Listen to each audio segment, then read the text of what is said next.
Mr. Chairman, welcome back to the program here. It's good to see you. When did you decide it was time to move on?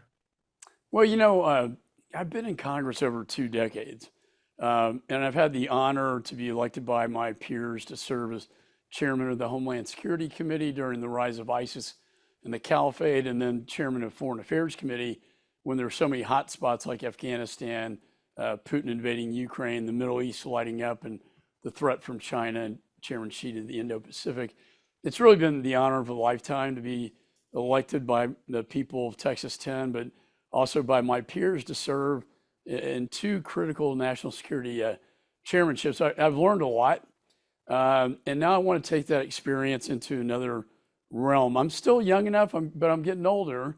I'm 63, but I'm still young enough to embark on another career where I can still have a voice in the areas where I have most passion, and that is, foreign policy and national security, and not have to worry about all the other things that a member of Congress has to worry about.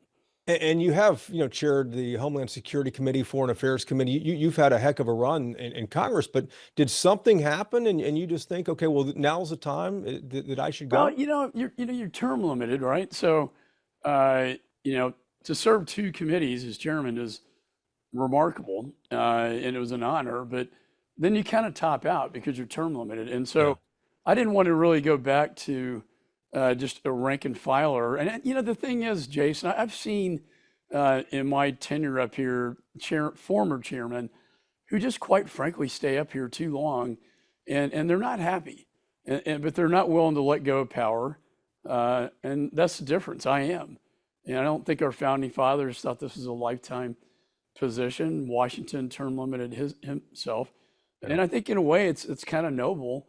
Yeah, you got three options to leave Congress. You can die, you can lose, or you go out on top. And I'd prefer door number three, to go out on top. Is the political climate in DC at all a factor in your decision? It's more vitriolic than it was when I first got elected. It's changed. You know me, I've always been tried to be a statesman, the rational man in the room, work in a bipartisan manner. That's the only way you're going to get legislation passed is to work across the aisle. And I always had an agreement with my ranking member, the Democrat, that like when we can agree, that's great. When we can't, we can do so with civility. Yeah. And I think we're losing some of that, and we're demonizing the other side of the aisle as if they're not, worthy of being in Congress or they're not human beings. I think we've lost a certain element of respect, and the rhetoric has gone way up, and it, quite frankly, has created more of a dangerous, violent situation like what we saw with the assassination of Charlie Kirk. When you leave, do you expect that to get better or worse, though? I'm not sure it could get much worse. I hope the pendulum changes, but frankly, I don't know. I can, on the outside, have more freedom to talk about these issues without fear of retaliation, or, Yeah. I can be honest in my discussions with the American people. Probably more so on the outside than I could on the inside. And where should we expect you to show up? K Street and lobbying firm, or with a defense contractor, or academia? What are you thinking? Well, I'm not. I don't think I ever want to beg other members of Congress with my hat in hand. I think you could rule lobbyists out. But I've had some very good offers already come in that I'm really not at liberty to discuss. But certain think tanks where I could pursue the passions I have with, Yeah. which still gives you tremendous status. Maybe there are some corporate boards that work on issues that I'm most interested in, like AI and advanced weapon systems. I still want to make a difference. It'll be in a different way. Looking back on your 2 decades in Congress, what do you think's your greatest achievement, and what do you wish you could have spent more time on? Well, I mean, several. I mean, creating the cybersecurity agency at DHS, I think, was one. I think AUKUS, this alliance between Australia, UK, and the United States on nuclear submarines and AI advanced weapon systems, will certainly help deter Chairman Xi in the region. That's what keeps him up at night. Yeah, I think passing the emergency wartime supplemental bill Jason, had we not passed that bill, had I not convinced the speaker to put it on the floor, Russia would be occupying Ukraine today. There's no question about it. And they'd be in Moldova, and they'd be on the steps, front door of Eastern NATO, which they're already threatening today, as you've seen in the news. I think that had a tremendous impact. And that's why I'm receiving the Person of the Year award in Ukraine later this fall, and also a presidential award. And I'm really looking forward, as part of my legacy, to go over there. Finally, childhood cancer. We have our summit this week. I've passed legislation that, for instance, led to immunotherapy that Dr. Allison discovered at MD Anderson that's really saved a lot, not only children's lives, but adults' lives. Hmm. You can pass legislation that saves lives is incredibly gratifying. Congratulations on the Person of the Year. I didn't realize that. I must have missed that one. So early congrats on that before you actually accept it. Thank you. The Middle East remains unstable, shifting alliances there. What do you think the U.S.'s role should be there? Because it seems like we've been taking a backseat to what Israel is doing as opposed to dictating what Israel should do.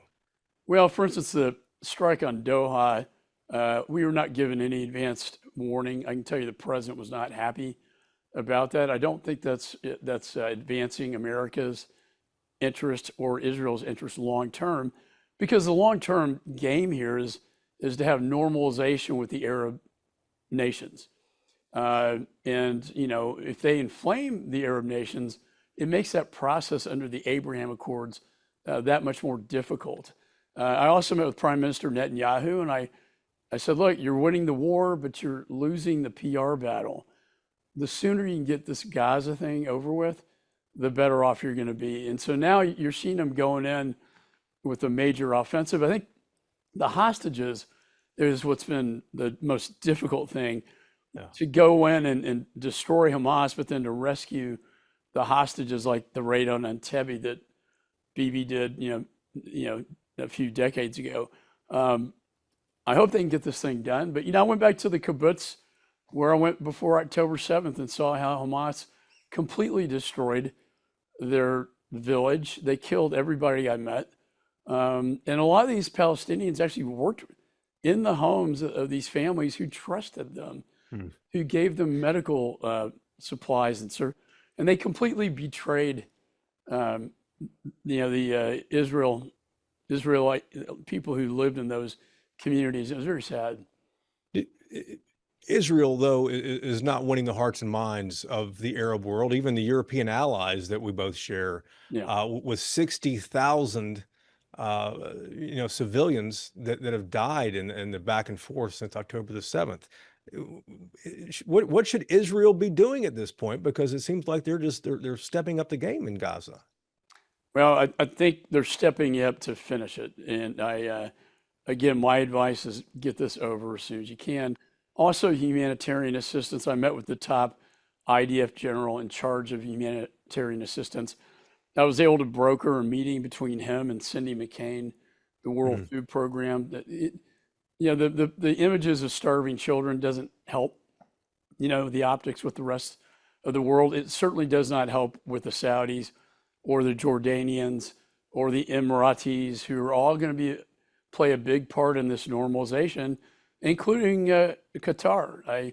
I think, shot across the bow at Doha doesn't help in that effort either. So I get the anger. When you're in Israel, there's a tremendous amount of anger still about October 7th. But my advice is to finish it. Put your foreign affairs hat on for a moment here. One of your Republican colleagues in the Senate, Dave McCormick from Pennsylvania, says that the U.S. Is losing the artificial intelligence battle to China. China's just investing more in AI. What do you think the consequences of that is? It's a great power competition. AI opens the door to advanced weapon systems. What really concerns me, Jason, is that we have companies like NVIDIA that sold China the chips that they use to create DeepSeek, which is their form of AI. Right. So it's one thing, they don't really innovate, they steal, but it's another thing for us to sell it to them. Now, NVIDIA at that time, we were a little behind on the export controls. Now they're in place, but the damage is done.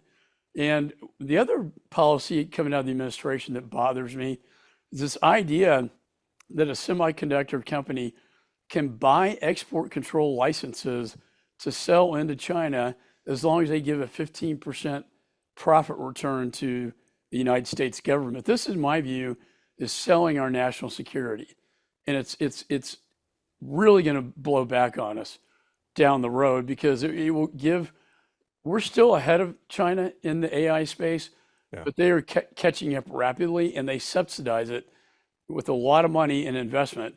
That's why I passed the CHIPS Act, was to create more manufacturing in the United States of semiconductor chips.